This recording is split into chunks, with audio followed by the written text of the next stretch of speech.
our lovely viewers. Welcome to another eye-opening episode on Abovewhispers Conversations. My name is Kale Nuka and I'm your moderator, and I'm not alone on set today. I have the wonderful ladies of Abovewhispers with me. Hello ladies. Hi Kale. Hello viewers. My name is Omolola. Hello everyone, my name is Morenikeji. Hello everyone, my name is Modupeoluwa. So first of all, I want to appreciate all our viewers who always come back to view this show. We really appreciate you, and if you're here for the very first time, join the family by clicking the subscribe button right now. Today we have an interesting topic which we are going to be delving into today. Our topic is the color pink. This is an article from the collection of essays Where is Your Rapper?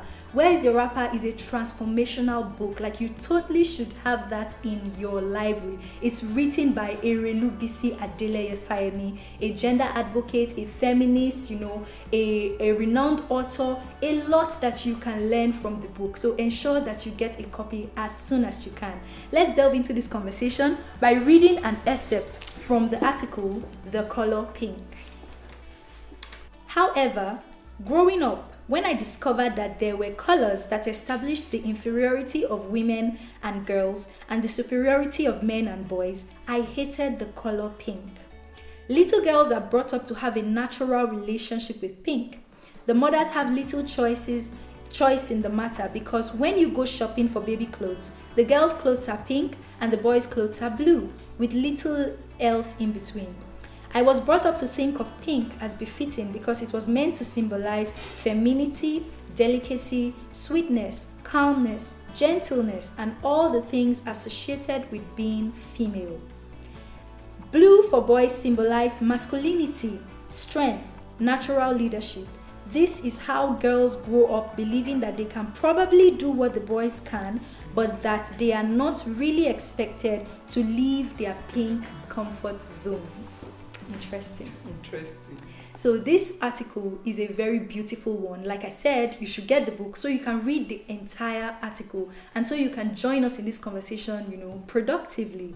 So one of the major things that I want to point out of this article is the negligence on the part of the government as regards women's health. We know that there are many other colors, right?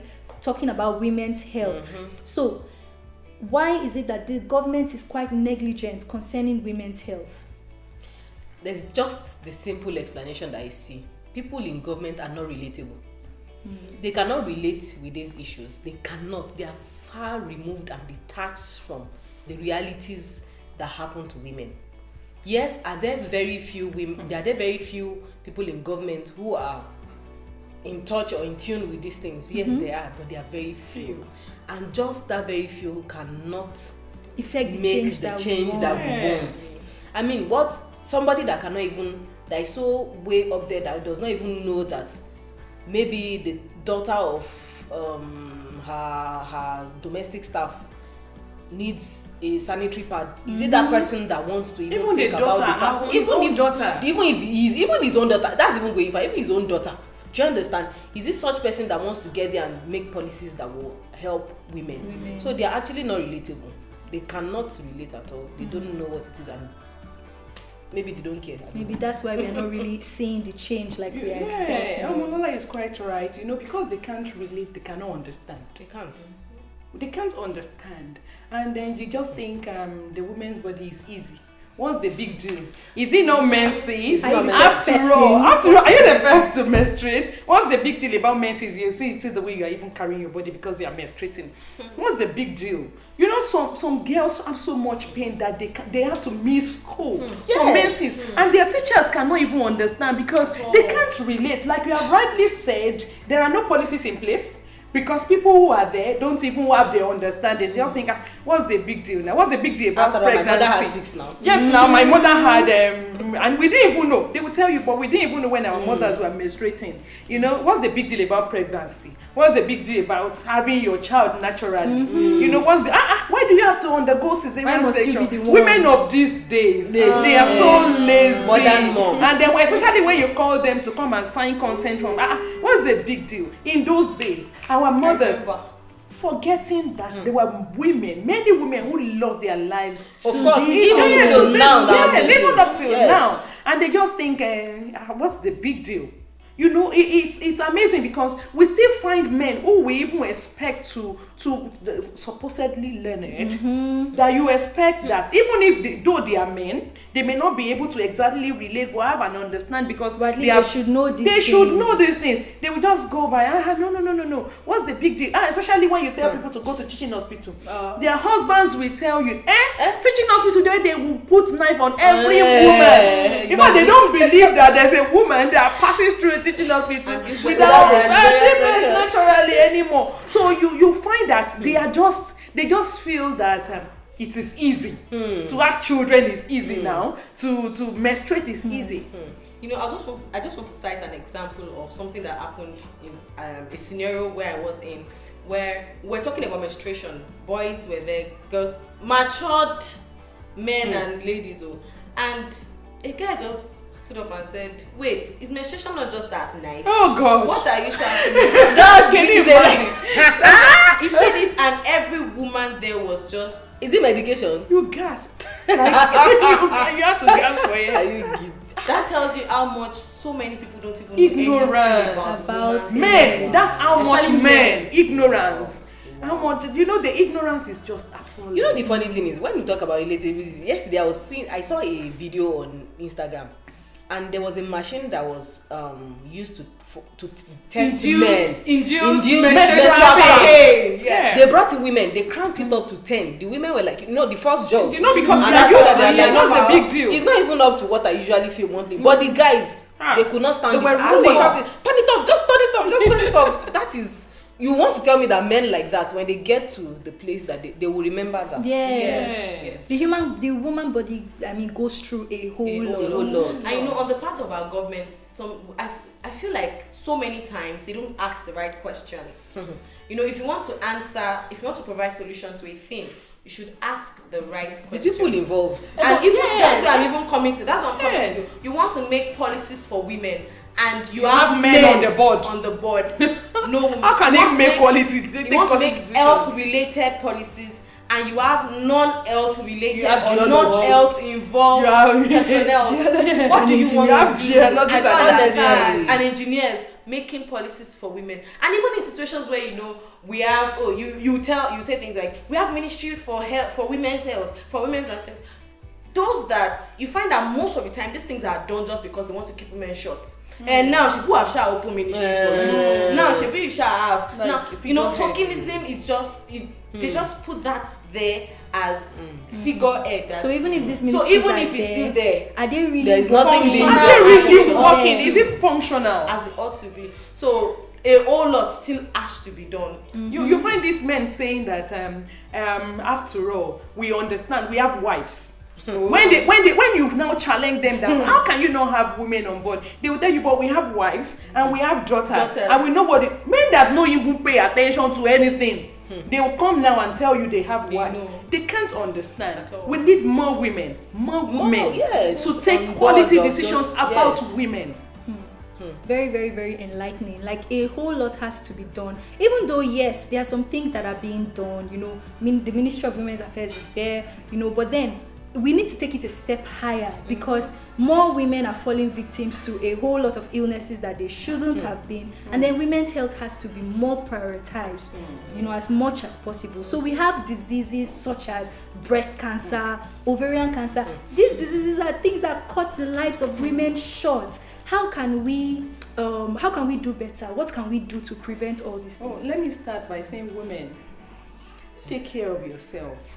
No one will do it for you. If you don't take care of yourself, who will? Nobody. Anyway, understand your body. Listen to your body. Do your routine health check.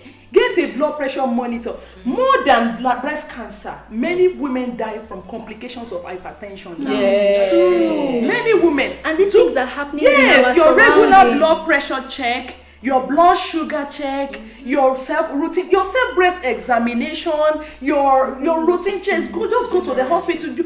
Just check yourself. Don't wait. Never wait till when somebody will now have to drive you to the hospital because you are too sick to even do this, and then everything will now turn to emergency. It will now be a medical emergency. But if you do these things ahead of time, it will save. It will buy you time. It will buy you time. Even if the disease will now have to now take the life, which most of the time, if you are discovered earlier, will not even take your life. You know, and you eventually become like a point of contact to people who is towing that part now. And so women, it is important, very important, to do yourself, to have what we call self-care. Yes. Don't think you can control your health. That's my issue. You cannot control your health. You can't. It is your body. Just as we said, fine, it is your body. But your body begins to give signals. You are ignoring those signals. And then you just feel that it's just to drink Panadol and all of that. You cannot control your health. Unfortunately, our bodies are very complicated and we overstretch our bodies. How So much that- more even that when we are the online ones that are on the parents, table of taking care of every other person but ourselves. Yes. So you now find out that your bodies are complex, you are overstretching yourselves, and then your health breaks down. You cannot control your health. What you can control is that stretch that you are overstretching your body. Put Your a cap lifestyle. on the things that you are doing. True. If everything has to wait, let it wait, because your health is on the line. So do not jeopardize your health. Another thing I'd like to add to what Omolola is saying is healthy lifestyle, healthy choices.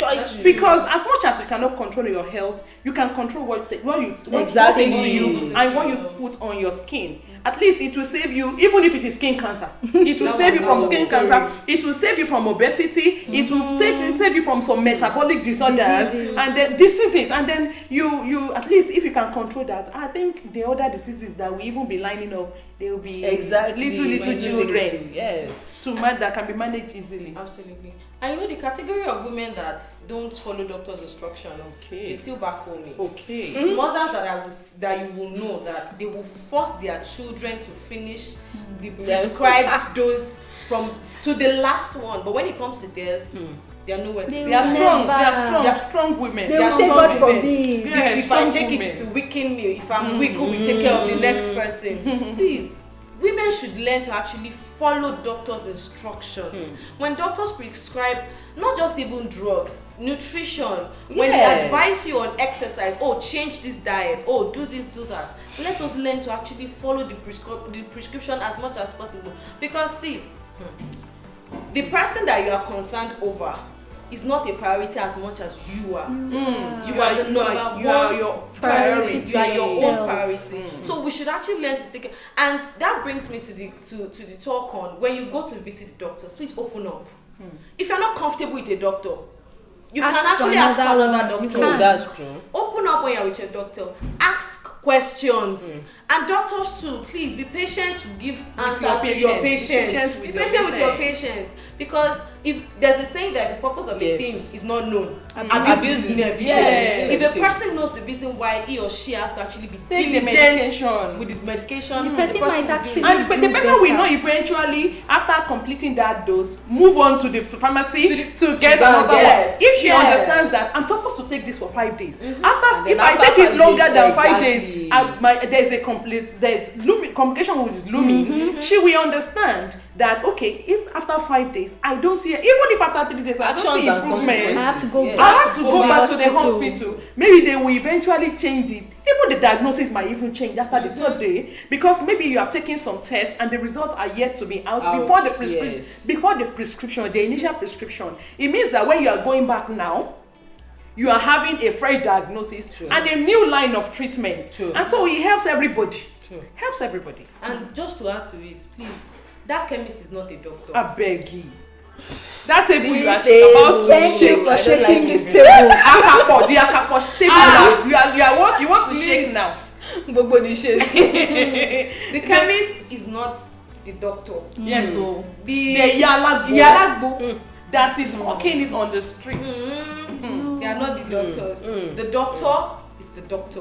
Go to the hospital. If you don't have money, you can register for NHIS, your health insurance. You know, it may not cover everything, but at least it will start something and it will do something. It will do the basic. And people always try to skip investigations.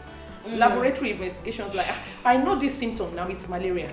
I'm used to this symptom is malaria. Sometimes and you take it will reveal the malaria. It will reveal the malaria and even more. And even more that you are maybe you didn't even come to the hospital with a symptom. Yes, so it will reveal more. So it's important, please. That laboratory investigations, let's stop skipping it.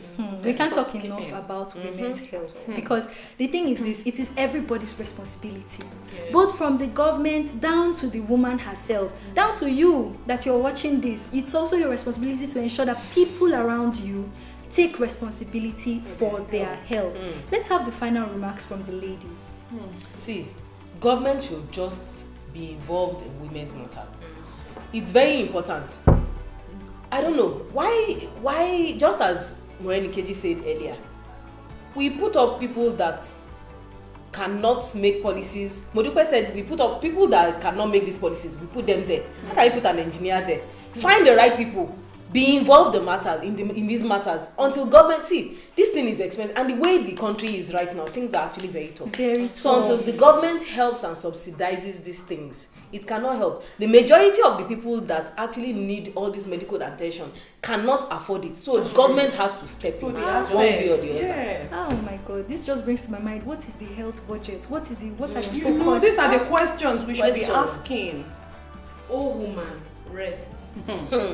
Please, women, let us learn to take a rest. See, if you have to shut everybody out for 2 hours, do and rest.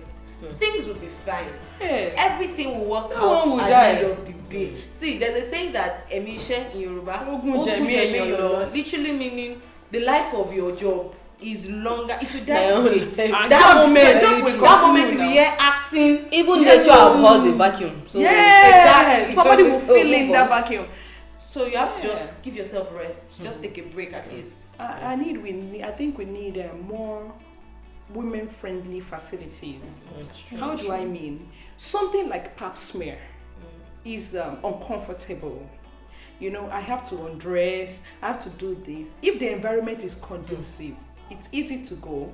If I'm going for, if I feel a lump in my breast, or I'm going for a clinical breast examination, I need an environment where I can feel okay and comfortable.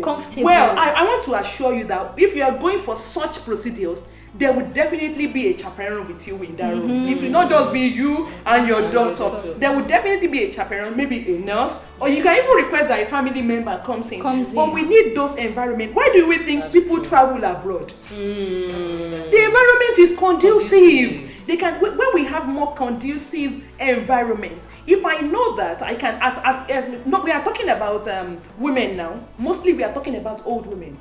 We even have our teenagers. Teenage-friendly hospitals. That's very true. Teenage-friendly hospitals. Teenagers don't want to talk when you cannot relate. So we need people to be trained to be teenage-friendly, and then they can walk into the hospital, and I can tell you that I'm pregnant. I'm pregnant. I made a mistake. I'm pregnant. What do I do? What's the next thing to do? Yes. So we need more conducive environment. Wow, thank you so much, ladies. I've learned a lot, and I'm sure that our viewers have learned a lot also. It is our collective responsibility to take responsibility for the health of the women around us, and I'm sure that you will take action today also, right? Thank you so much for staying tuned up till this moment. Thank you for joining us. Please share this video to everyone who you think will benefit from it, and also follow us on all our social media platforms. Till we come your way next time, this is still Above Whispers Conversations, and we say bye.